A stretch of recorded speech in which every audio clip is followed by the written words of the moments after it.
Selamat pagi pemirsa. Tidak lama berselang dengan putusan Majelis Kehormatan Mahkamah Konstitusi atau MKMK yang melengsarkan ketuanya, para hakim konstitusi di Mahkamah Konstitusi memutuskan untuk menunjuk Soehartoyo menjadi pimpinan lembaga itu. Penunjukan Soehartoyo sebagai Ketua MK merupakan tindak lanjut putusan MKMK yang menyatakan Anwar Usman melakukan pelanggaran berat beberapa hari sebelumnya.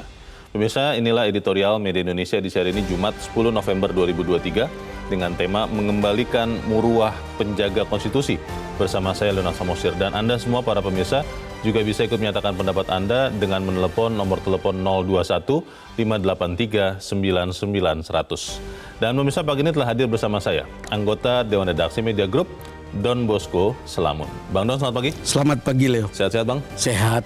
Kita tetap melihat bangsa kita sehat juga? Pusing nggak kita? Abang jadi pusing. Pusing itu bukan saya, tapi kelihatan kalau di sosial media kan sekarang kan orang lebih bebas mengekspresikan apapun. Itu tampak lagi pusing. Ya. Oke. Pemirsa, di dalam editorial mengembalikan muruah penjaga konstitusi. Muruah itu wibawa atau kehormatan atau integritas. Artinya apakah dengan terpilihnya Soehartoyo sebagai ketua otomatis kemudian rakyat percaya penuh kembali kepada MK atau seperti apa Bang Don? Kalau kita ikuti para analis dan kemudian ikuti netizen, mereka berharap, tetapi juga tidak banyak mempertaruhkan harapan yang begitu besar. Kalau kita lihat misalnya kasus terakhir dan sudah ada presidennya bagaimana ketua-ketua MK sebelumnya terlibat mulai dari Akhil Mokhtar, Patrialis, lalu kemudian sekarang Anwar Usman. Orang lalu bicara ya mungkin harapan itu seperlunya saja gitu. Jadi yang menarik itu Leo, orang menaruh harapan di situ, tetapi yang menarik adalah ketika Anwar Usman playing victim lalu menyatakan dia difitnah, bahkan responnya justru terbalik. Responnya bahkan minta mundur saja, lalu kemudian di sosmed itu begitu banyak orang bilang nggak cukup begitu gitu. Oh, ini tanggapan terhadap konferensi Anwar Usman itu harus mundur. Saya tadi baru promoin editorial di beberapa grup, banyak sekali. Tolong bilang bahwa dia harus mundur begitu, tidak cukup untuk mengatakan begitu. Bahkan ada yang menarik gitu. Hakim Anwar Usman benar-benar hakim tak layak, masih ngotot merasa difitnah. Bahkan ketika yang menyatakan bersalah adalah MKMK, bukan buzzer atau netizen. Hakim tak ada guna. Jadi itu banyak sekali hal yang dikatakan oleh para netizen. Yang itu yang saya bilang tadi, ketika Leo tanya awal tadi kita pusing. Kadang-kadang kita itu berpikir ada institusi-institusi yang didirikan oleh negara ini untuk membuat kita nyaman dan merasa aman, tentram. Tetapi apa yang kita lihat adalah kadang-kadang sering lembaga-lembaga itu memperlihatkan kinerja yang membuat rakyat itu pusing.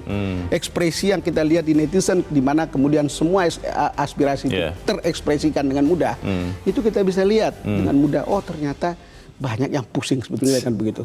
Padahal sebetulnya mereka harus bikin kita nyaman. Masalahnya Bang Don, apakah kemudian dengan muruah MK yang sangat diragukan orang, lalu sudah terpilih seorang Soehartoyo sebagai ketua baru MK, apakah itu kemudian akan mengembalikan benar-benar kepercayaan kita kepada MK? Kita akan bahas itu Bang Don. Dan pemirsa, nilai editorial Media Indonesia untuk hari ini Jumat 10 November 2023, mengembalikan muruah penjaga konstitusi.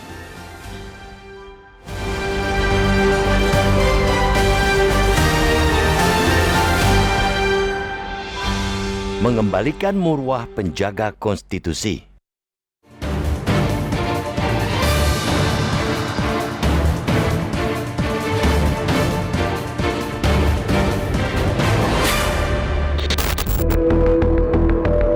Lama berselang dengan putusan Majelis Kehormatan Mahkamah Konstitusi atau MKMK yang melengsarkan ketuanya, para hakim konstitusi di Mahkamah Konstitusi atau MK memutuskan menunjuk Soehartoyo menjadi pimpinan lembaga tersebut.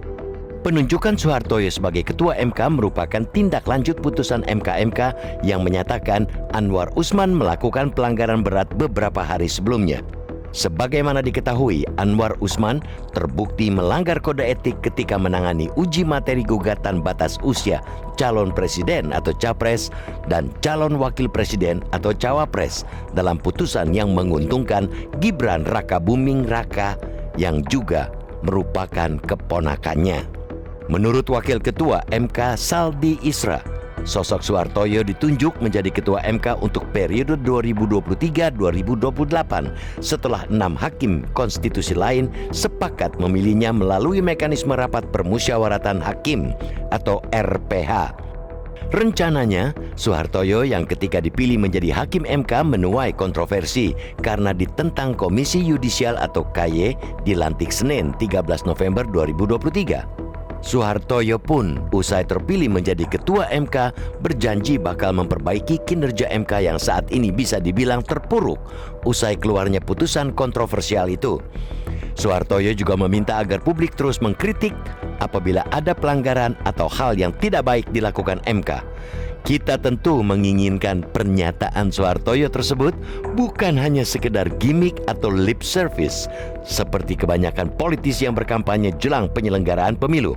Apalagi publik kini tengah menuntut para hakim konstitusi mengembalikan marwah lembaga penjaga konstitusi tersebut yang kembali terpuruk akibat putusan nomor 90 PUU-21 Romawi _2023 itu. Belum lagi negara ini dalam waktu dekat menggelar perhelatan pemilu 2024 yang tentu bakal membutuhkan lembaga peradilan yang tidak berpihak dan bebas kepentingan. Publik pun juga sadar bahwa jatuh bangunnya lembaga penjaga konstitusi ini bukan hanya bertumpu pada sosok ketua dan wakil ketua semata. Pasalnya, putusan yang dihasilkan merupakan hasil keputusan dari individu 9 hakim di lembaga ini. Karena itu, publik tentunya berharap hakim-hakim MK lain agar mau independen dan tidak bertindak seperti komplotan ketika mengambil keputusan. Kalaupun merasa ada yang tidak beres dengan gugatannya, para hakim sebagai individu yang merdeka tentu seharusnya bisa menolak. Hilangkan budaya ewuh pakewuh. Memang tidak ada yang salah dari pernyataan mantan Ketua MK Anwar Usman yang menyebutkan jabatan merupakan titipan Allah Subhanahu wa Ta'ala. Oleh karena itu, sudah selayaknya perilaku Ketua MK dan para hakim konstitusi lain mencerminkan nilai-nilai ketuhanan maupun keadilan ketika memutus suatu perkara yang menyangkut halayak banyak. Bukan hanya sekedar menguntungkan segelintir elit, apalagi anak dari saudara ipar mereka. Mudah-mudahan kasus pelanggaran etik berat yang dilakukan para Ketua MK seperti Anwar Usman tidak lagi terulang di masa mendatang. Untuk mewujudkannya, buka terus ruang kepada eksternal untuk mengawasi lembaga ini.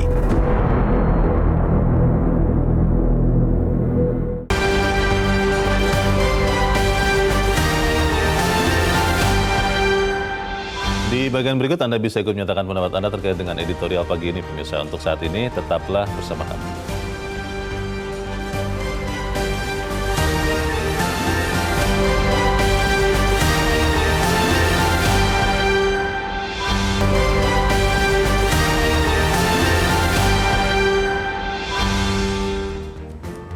Terima kasih pemirsa, masih bersama kami di Editorial Media Indonesia, dan saat ini Bang Don mau bertanya dulu. Kita saat ini sudah tersambung lewat saluran telepon dengan pakar hukum tata negara Zainal Arifin Mohtar.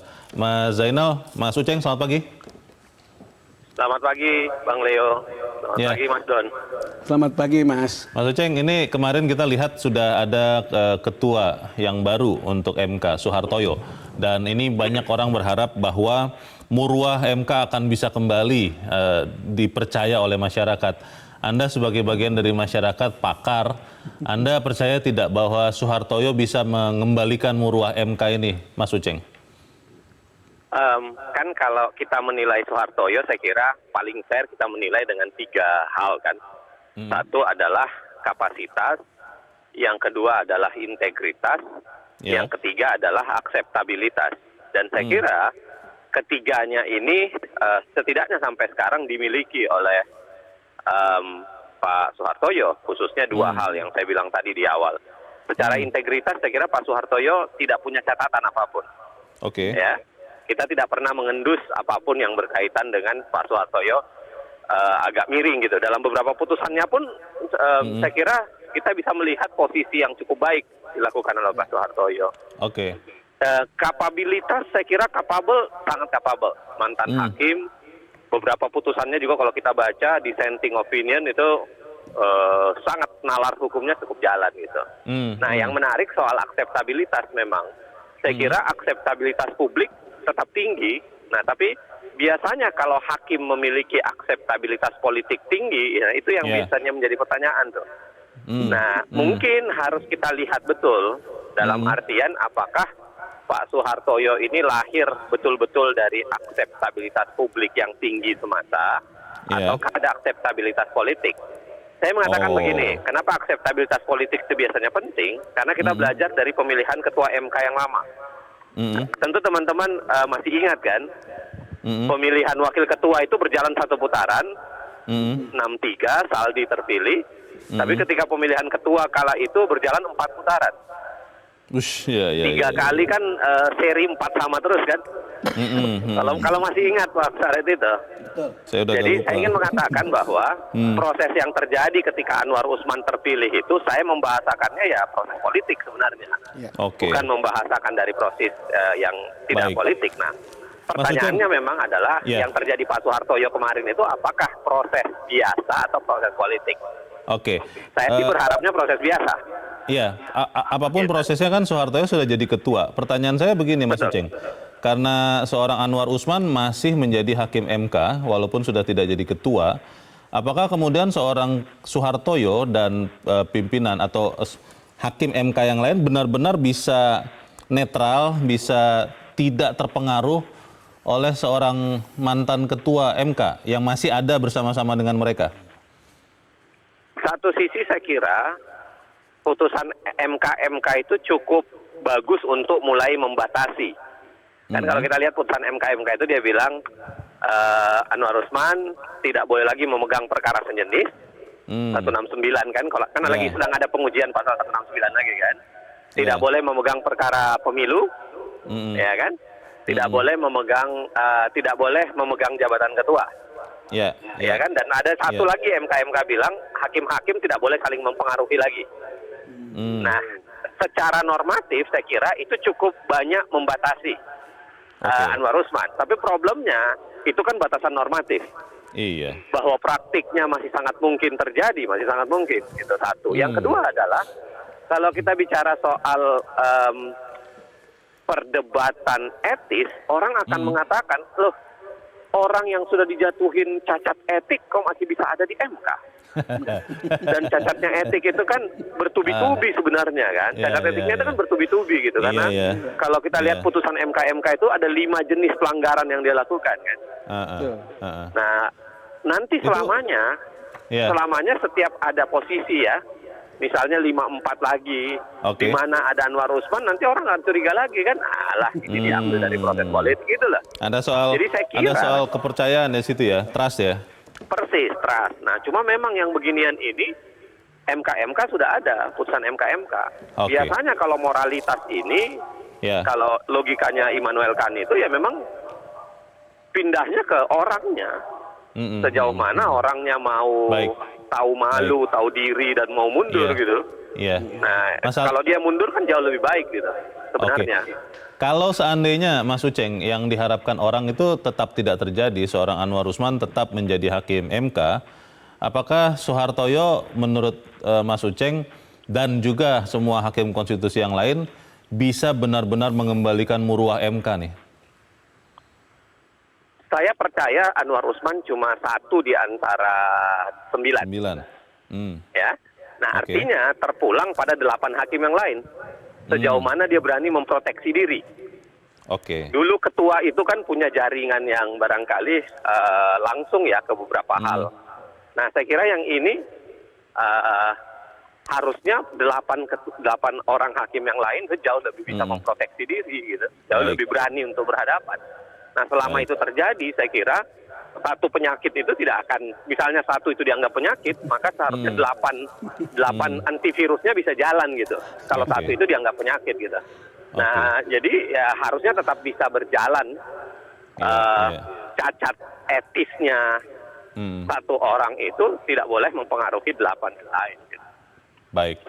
kita memang harus menghadapi kenyataan bahwa hidup tidak ideal dan itu juga kita lihat di Mahkamah Konstitusi. Cuma kita masih tetap boleh berharap ya Mas Uceng ya bahwa MK akan kembali bisa dipercaya oleh kita semua rakyat. Untuk saat ini terima kasih pencerahan yang diberikan pakar hukum tata negara Zainal Arifin Mohtar. Terima kasih Mas Uceng, selamat pagi. Bang Don, kalau tetap ada seorang Anwar Usman, tadi menarik sekali yang dikatakan Mas Uceng. Betul. Pelanggaran etik berat, tapi tetap ada di situ. Ya, makanya kan orang bicara tentang lebih baik Anwar Usman mundur. Lebih baik. Lebih baik. Kenapa? Ini kan seperti sakit, Leo. Sakit kelingking, itu sakit gigi, itu seluruh tubuh itu sakit. Dan susah disembuhkan. Hanya bisa, saya kan dulu produser yang soal cabut giginya Pak Harto tahun 98. Oh, oke. Jadi bisa dibayangkan almarhum Mokhtar Kusumatmaja bilang, Sarwono. Saya tadi baru pulang dari dokter gigi. Pak Harto itu dia ibaratkan sebagai gigi yang sakit. Oh. Kalau belum dicabut, itu semua badan kita tuh sakit. Jadi itu harus dicabut. Nah, kira-kira begitu juga analogi dengan Pak Anwar Usman ini gitu. Kenapa?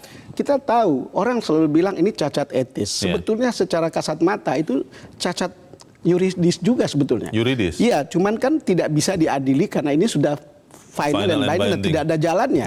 Prosedur salah. Kemudian kalau kita ikuti misalnya para hakim itu harus terikat pada undang-undang kehakiman, di mana dia harus mundur ketika melakukan persidangan yang melibatkan kepentingan atau melibatkan keluarga, dia tidak lakukan itu. Sebetulnya itu sangat nyata. Cuman kan tidak bisa lagi dikatakan bahwa ini sebuah putusan hukum begitu, tapi harus dianggap etis karena tidak ada lagi cara lain gitu. Itu sudah Tapi kembali lagi ya.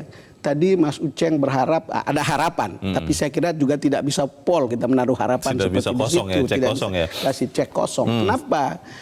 MK itu sudah punya sejarahnya bagaimana ketuanya, 3 ketuanya pernah terlibat dalam urusan-urusan kriminal.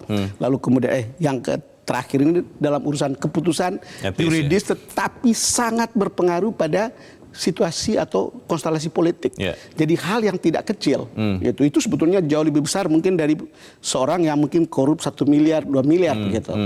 Jadi hal seperti ini yang membuat kita tidak bisa mempertaruhkan harapan 100% bahwa itu akan lebih baik karena ada sejarahnya. Lalu kemudian tadi kalau Mas Uceng bilang ya ini kan soal orang ya, itu sangat tergantung pada orang. Kalau orang bisa berubah, orang bisa terintervensi oleh uang, oleh tekanan kekuasaan, oleh godaan kekuasaan dan seterusnya. Hal-hal itu yang bisa mempengaruhi keputusan.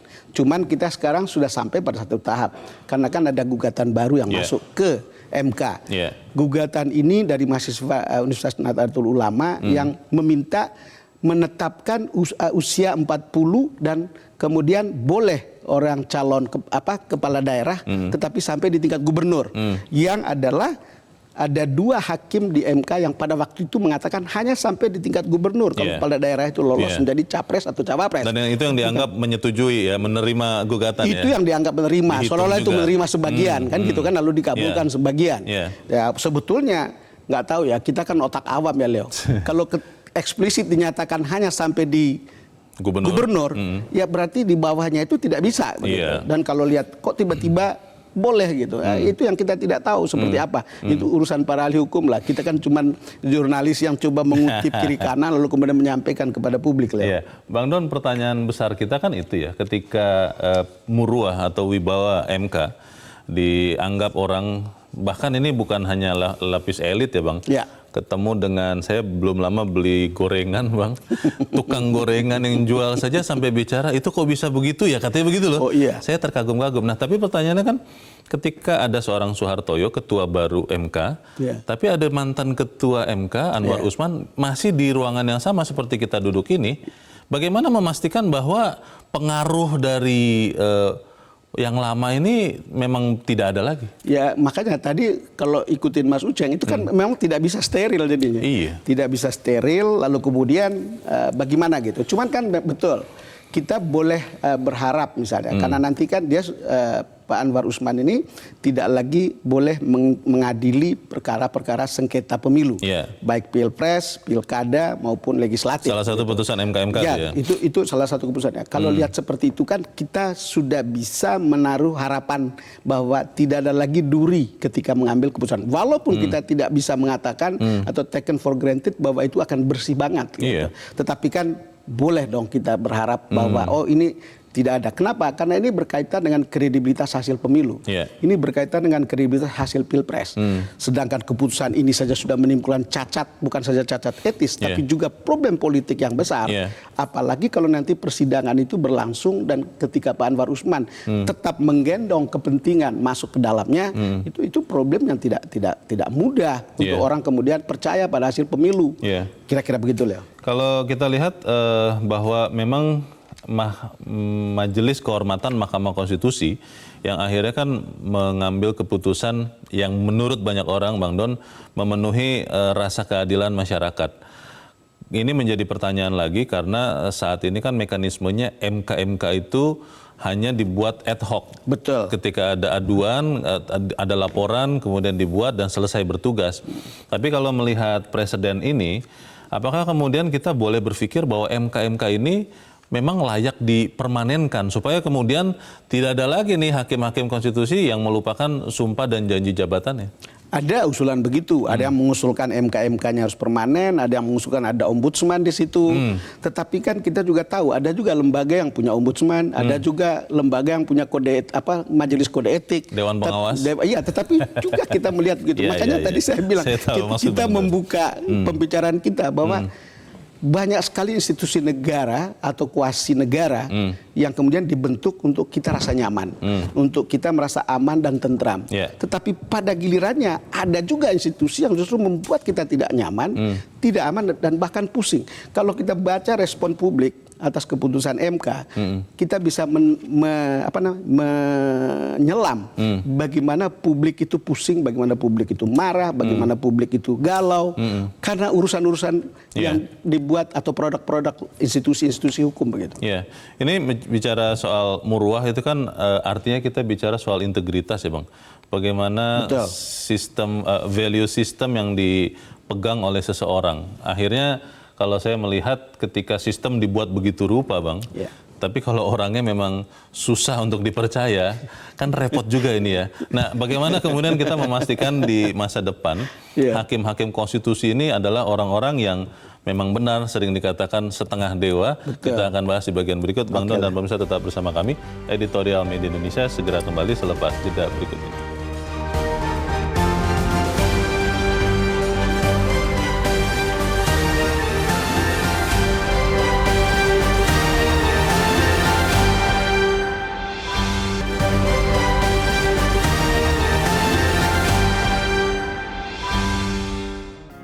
Media Indonesia mengajak Anda untuk mengakses fitur premium e-paper. Dengan sajian konten berbasis intelektual dan meneguhkan kebangsaan, Media Indonesia tampil dengan lebih dinamis melalui e-paper Media Indonesia yang dapat Anda akses kapan saja, di mana saja. Caranya mudah, download aplikasi Media Indonesia di Android atau ketik link e-paper.mediaindonesia.com atau bisa scan QR code pada layar kaca Anda. Klik tab e-paper di bagian samping layar tablet Anda, daftarkan data diri, serta pilih paket berlangganan e-paper Media Indonesia sesuai dengan kebutuhan Anda. Nikmati juga bonus spesial tambahan 4 halaman rubrik fokus setiap hari. Semua bisa Anda dapatkan hanya di e-paper Media Indonesia. Untuk informasi lebih lanjut, hubungi customer service di nomor 0811 1201 2018 atau kunjungi media sosial @Media Indonesia. Media Indonesia, referensi bangsa.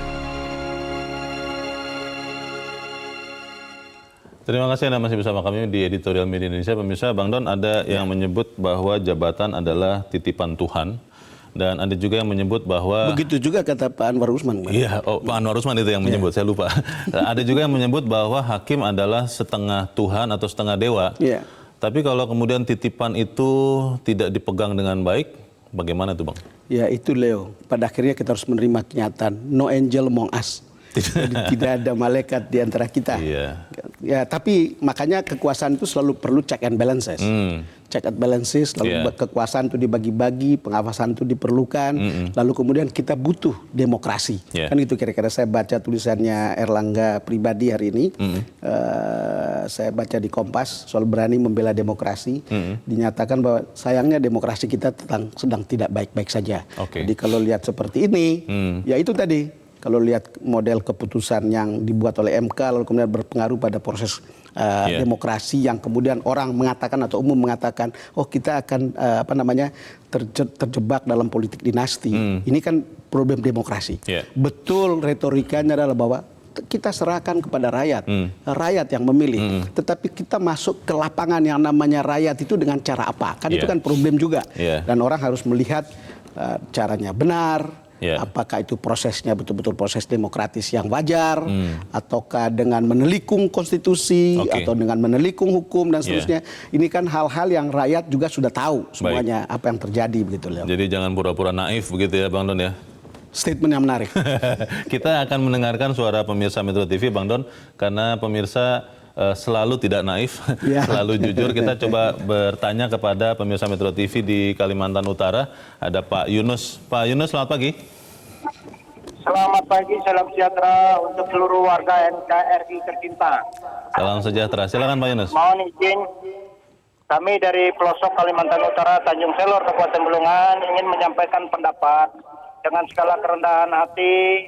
Kami berharap supaya apapun yang sudah diputuskan oleh MK-MK atau Majelis Kehormatan Mahkamah Konstitusi, karena mereka lah yang tahu kondisi di internal MK. Mari kita harus terima dan tidak harus merusak situasi, kondisi, kedamaian, keharmonisan dan kerukunan antar warga se-Republik Indonesia. Kita terima dan semoga Pak Soehartoyo yang dipilih menjadi Ketua MK benar-benar bisa menjalankan amanat rakyat. Kami dari pelosok Kalimantan Utara sangat-sangat berharap yang terbaik, karena kami baru saja menjadi provinsi yang terbaru, maka kami mohon kebijakan-kebijakan terbaik supaya bisa berjalan, dan khususnya untuk pemilu 2024 bisa terlaksana secara demokratis, aman, damai, kondusif, harmonis, tidak harus memecah bangsa. Terima kasih, sukses selalu untuk NKRI tercinta. Baik. Terima kasih Pak Yunus di Kalimantan Utara. Selamat pagi Pak. Di belakang Pak Yunus ada Pak Edward di Bengkulu. Pak Edward, selamat pagi. Selamat pagi Bung Leonard, selamat pagi Bung Don. Selamat pagi. Silakan Pak Edward. Apa yang terjadi akhir-akhir ini tentang MK, kita sangat prihatin. Tapi kita nggak boleh pesimis. Optimis dengan Hartoyo yang track recordnya cukup baik menurut penilaian para pakar dan yang terjadi selama ini. Tapi ada beberapa sisi yang ingin saya soroti. MK juga harusnya ditindak ini. Sudah jelas ini pelanggaran etik berat. Kenapa mereka tidak berhentikan? Lah berarti mereka juga ada penyimpangan ya, ada nggak jujur juga. Ini ada apa dengan mereka MK ini? Harusnya kan berhentikan. Harusnya begitu yang pertama. Yang kedua, kalau kasus soal umur dalam pembatasan umur, kita ingat kasus Saldi Asra. Saldi Asra nggak boleh masuk hakim MK pada sebelum usia 55 tahun. Tapi dengan pertimbangan dia bisa masuk. Jadi kemajuan teknologi tidak bisa kita ingkari. Bahwa bangsa ini semakin lama semakin maju. Dulu ukuran umur 40, mungkin waktu itu pendidikan masih lambat, sehingga orang baru dianggap dewasa setelah umur 40 tahun. Kalau sekarang enggak. Anaknya B.J. Habibie itu 30 tahun sudah jadi profesor. 30 tahun nggak ya? bisa kita. Kalau 20 tahun, kalau 20 tahun menurut Pak Edward bisa tidak Pak? Sekarang kalau kemampuan ditinjau dan punya kemampuan, dia mampu. Tapi sebagai calon wakil presiden tahun dia, atau calon presiden? Dia belum kuliahnya belum S1, saya bilang minimal sarjana S1 lah minimal. Siapa tahu kuliahnya diakselerasi loh Pak Edward, kan bisa juga di masa depan kita tidak tahu Pak, jangan-jangan kuliah 1 tahun saja cukup. Ini yang saya maksudkan ini di masa depan. Mudah-mudahan keputusan MK ini memberi patokan yang sangat baik untuk bangsa, sehingga pemuda-pemuda Indonesia dalam usia yang muda bisa menjadi pemimpin. Tidak harus 40 tahun, umur bukan patokan. Onta itu lahir di Mekah, nggak bisa berharap. Baik. Ya, terima kasih Pak Edward di Bengkulu untuk pendapat Anda. Selamat pagi Pak. Di belakang Pak Edward ada Pak Poli di Ambon, Maluku. Pak Poli, selamat pagi. Selamat pagi, Bang Don. Selamat pagi, Pak Poli. Selamat pagi, Selamat Pak pagi. Leo. Selamat pagi Pak Poli. Silakan Pak, pendapat Anda Pak, langsung Pak. Ya, jadi saya pikir begini Pak Leo dan Pak Don. Kalau bicara lembaga konstitusi, saya kira sebagai lembaga yang harus dipercayakan oleh masyarakat. Artinya bahwa masyarakat itu mempercayakan MK sebagai lembaga yang memutuskan perkara-perkara yang terkait dengan undang-undang yang diterbitkan oleh DPR dan perkara-perkara di luar itu Pak Leo dan Pak Don. Tetapi saya mengemukakan begini, ada 7 prinsip yang harus dipahami oleh Mahkamah Konstitusi. Prinsip keterbukaan, prinsip integritas, prinsip ketetapan dan kesetaraan, prinsip independensi, prinsip kepesatan dan prinsip kesopanan. Nah, ini terkait dengan sidang kemarin. Etik. Saya mengatakan begini, Dr. Soehartoyo itu dari sisi akademis tidak dilakukan.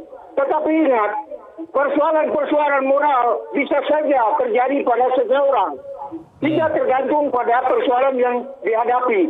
Oleh sebab itu saya kira Pak Don dan Pak Leo, kita percayakan saja bahwa perkara apa yang ditugaskan oleh Pak Dr. Hartoyo akan dijalankan dengan baik. Karena kita akan masuk pada 2024, pemilihan presiden, pemilihan anggota legislatif, dan pemilihan wali kota seluruh Indonesia gubernur. Ini persoalan yang harus ditangani. Jangan sampai sekali lagi persoalan yang diputuskan karena periodisasinya masih jauh Pak Don. 2023-2028. Ini persoalan yang harus dilaksanakan oleh Terima kasih. Pak Hartoyo dengan Pak Poli di Ambon untuk pendapat Anda. Selamat pagi Pak. Menarik tadi ada beberapa pemirsa, Bang Don, saya mau merespon dulu yang dikatakan Pak Edward bahwa soal umur ya. Iya, lalu kemudian juga MK kok kenapa nggak memberhentikan katanya, kan sudah jelas-jelas pelanggaran etik berat. Nah, bagaimana Bang Don? Ya itu suara yang umum juga kita dengar dan kalau kita baca netizen ya. Tapi soal umur ini Leo, saya sepakat bahwa ada eksepsional untuk usia yang lebih muda. Itu harus dibuka. Tetapi eksepsional dengan cara bagaimana? Kan itu kan problem yang dipersoalkan itu adalah ini dibuat eksepsional yang orang rasa itu secara yuridis itu debatable. Ya lalu kemudian walaupun output keputusannya adalah keputusan etik sebetulnya. Kan ini persoalannya. Ini tidak ada yang meragukan.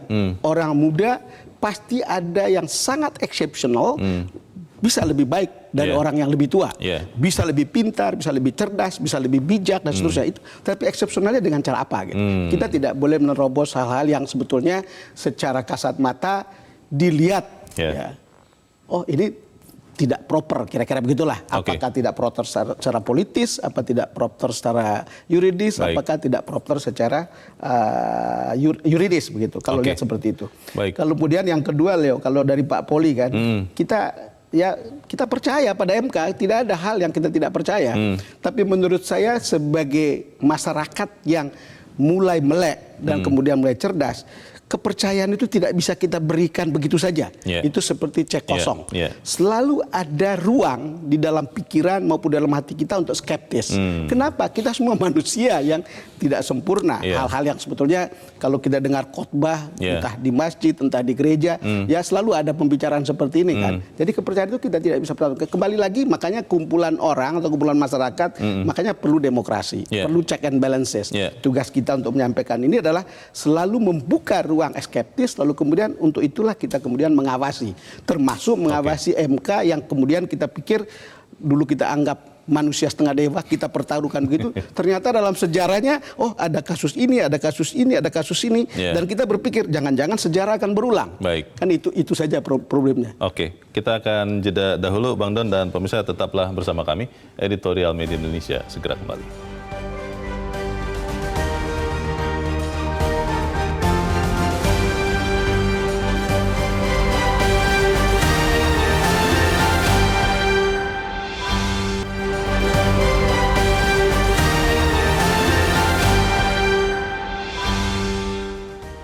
Terima kasih pemirsa, Anda masih bersama kami. Kita di bagian akhir dari diskusi kita pagi ini. Bang Don, apa pesan yang bisa kita sampaikan untuk MK, Bang? Ya, pertama kita tetap mempertaruhkan harapan kita. Karena putusan MK yang tidak memberi kewenangan kepada Anwar Usman untuk mengadili perkara sengketa pemilu, itu adalah suatu hal yang sangat konkret yang kita hadapi setelah bulan Februari nanti. Kita tahu bahwa hakim-hakim MK pada waktu itu tanpa Anwar Usman, tentu dengan begitu proses peradilan sengketa Pilpres, peradilan sengketa Pilkada, dan Pileg dan seterusnya itu relatif bebas dari kepentingan. Karena memang ada pikiran, seolah-olah kalau kita lihat kan, ini kalau keputusan seperti sekarang itu tetap jalan, lalu kemudian Pak Anwar Usman masih ada, orang lalu berpikir jangan-jangan memang ini akan juga didesain untuk keperluan proses peradilan sengketa Pilpres nanti dan sengketa Pilkada, dan hal-hal seperti itu kan menimbulkan ketidakpastian atau keresahan bagi publik bagaimana sebuah hasil pemilu yang kita biayai dengan susah payah dan biaya besar, lalu kemudian publik mengagregasi menyampaikan semua aspirasinya lewat Pilpres atau pemilu itu, lalu kemudian ketika sampai di meja hakim MK deviat atau kemudian menyimpang dari apa yang diharapkan karena proses peradilannya tidak fair. Jadi sebetulnya harapan yang kita titipkan pada MK, lepas dari ketidakpercayaan kita penuh kepada mereka, lepas dari kita ada skeptisnya, tapi dengan situasi seperti sekarang kita punya keresahan tentang adanya konflik of interest di antara hakim itu tidak ada atau berkurang, atau paling tidak itu menimbulkan pikiran pada kita atau harapan pada kita bahwa ini akan berlangsung fair gitu. Percaya dengan kehati-hatian, persisnya apa yang bisa kita lakukan untuk mengawasi kerja MK ke depan ini, Bang Don? Iya kan, Soehartoyo kemarin kan sudah janji siap menerima kritik, siap menerima masukan, dan ya saya rasa mudah-mudahan itu bukan basa-basi. Bukan lip service, bukan gimmick. Bukan karena kemudian baru diangkat lalu kemudian mau mencari popularitas dengan cara begitu. Untuk seorang Anwar Usman? Ya menurut kita kan sebaiknya, kan banyak juga orang mengatakan mundur satu. Kedua, kalaupun tetap ada di MK, lebih baik jangan cawe-cawe untuk kemudian memberi pengaruh pada proses peradilan sengketa Pilpres. Baik. Kita harap bahwa MK akan kembali mencapai atau mendapatkan muruahnya. Bang Don, terima kasih sudah hadir tempat ini. Selamat pagi, Bang. Selamat pagi, Leo. Pemirsa, mudah-mudahan kasus pelanggaran etik berat yang dilakukan Ketua MK Anwar Usman tidak lagi terulang di masa mendatang. Untuk mewujudkannya, kita harus membuka terus ruang kepada pihak eksternal, termasuk kita, rakyat, untuk mengawasi MK. Saya Leonard Samosir, berterima kasih Anda sudah menyimak editorial Media Indonesia pagi ini. Terus jaga kesehatan Anda, terus jaga nurani Anda. Selamat pagi, sampai jumpa.